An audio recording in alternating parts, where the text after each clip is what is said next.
Hello everyone, আশা করি সবাই ভালো আছেন। আজকের ভিডিও টিউটোরিয়ালে আমরা ডেডলক্স অ্যালগরিদমের কিছু ম্যাথ এক্সাম্পল দেখব। চলুন দেখে আসি ডেডলক্স অ্যালগরিদমের কিছু ম্যাথ এক্সাম্পল করার সময় আমরা এই পদ্ধতি ফলো করে ম্যাথ এক্সাম্পল করব। Suppose there are three processes P1, P2 and P3. P1 requires 2 resources, P2 requires 3 resources, P3 requires 4 resources. মানে হচ্ছে P1 এর জন্য 2টা রিসোর্স, P2 এর জন্য 3টা রিসোর্স, P3 এর জন্য 4টা resource. What are the minimum number of resources required so that system will never enter in deadlock? আমার কয়টা রিসোর্স সেফ স্টেটে আছে, ডেডলকে যায়নি, সেটা আমাদেরকে বের করতে হবে। আমরা এই সূত্রের সাহায্যে বের করব। এখানে আর মানে হচ্ছে রিসোর্স, এন মানে হচ্ছে নাম্বার অফ প্রসেস মানে এই জায়গাতে 3 প্রসেস মানে n ইকুয়াল 3। আর রিসোর্সগুলো কি কি? P1, P2, P3। এখানে যদি আরও থাকতো P4, P5, P6, P7 তাহলে রিসোর্সের মধ্যে যেত। আমাদের মেন সূত্রটা হচ্ছে এটা। আমরা এটার সাহায্যে ম্যাথগুলা সলিউশন করব। প্রথমেই আমরা একটা এক্সাম্পল দেখি। Suppose there R 3 process P1, P2, P3. P1 requires 2 resource, P2 requires 3 resource, P3 requires 4 resource. What are the minimum number of resource required so that system will never enter in deadlock?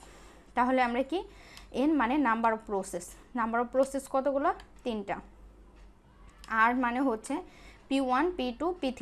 তাহলে P1 এর মান 2, P2 এর মান কত? এই যে 3 এবং P3 এর মান হচ্ছে 4। এই নাম্বারগুলো কি করব? যোগ করার পর আমাদের সূত্রটা কি ছিল?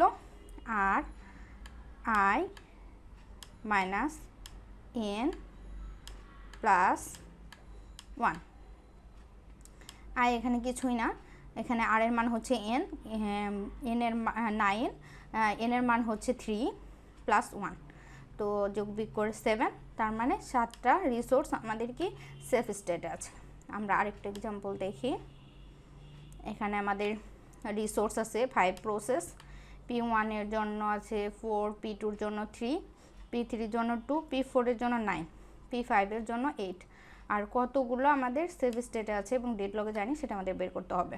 n equal number of process 5 process, n equal 5। আর equal P1, P2, P3, P4, P5 এবং এই মানগুলো কি করেছি? যোগ করে কি হয়েছে? 26।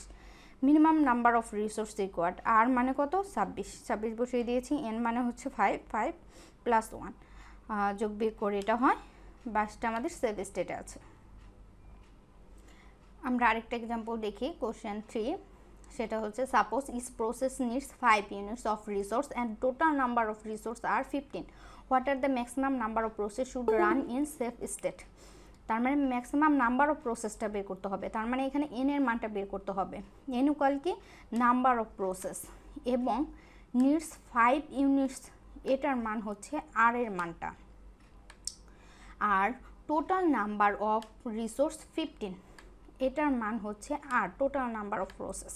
তাহলে আর এর মান হচ্ছে 5 এবং আর এর মান হচ্ছে 15।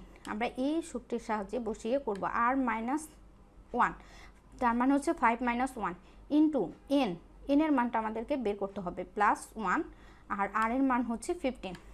এখন 5 থেকে 1 বিয়োগ করলে হয় 4, তারপর n প্লাস 1 ইকুয়াল 15। আমরা যদি দেখি 4 ইন্টু n, এই 1টা এই পাশে নিয়ে আসলাম, তাহলে 15 মাইনাস 1, যেহেতু এখানে প্লাস আছে এখানে মাইনাস হবে। n ইকুয়াল 15 থেকে 1 বাদ দিলে 14, এখানে ইন্টু আছে তাই ভাগাকার হবে, ভাগ করার পর এটা। তাহলে n এর মানটা আমার কত বের হয়েছে? 3.5। এখন আমরা আরেকটা দেখি, এটাও সেম। এখানে 3 ইউনিটস বলছে, তার মানে এখানে আর এর ছোট হাতের আর এর মান হচ্ছে 3 এবং বড় হাতের আর এর মান হচ্ছে 100। n এর মানটা আমাদের বের করতে হবে। তাহলে 3 minus 1 into n plus 1 equal 100। এখন 3 থেকে 1 বাদ দিলে হয় 2 ইন্টু n প্লাস 1 100। এই 1টা এই পাশে নিয়ে আসলে 100 থেকে মাইনাস 1 বিয়োগ করলে 99 ভাগ 2 49। Number of maximum process 49.5। আজকে এই পর্যন্তই। ধন্যবাদ সবাইকে।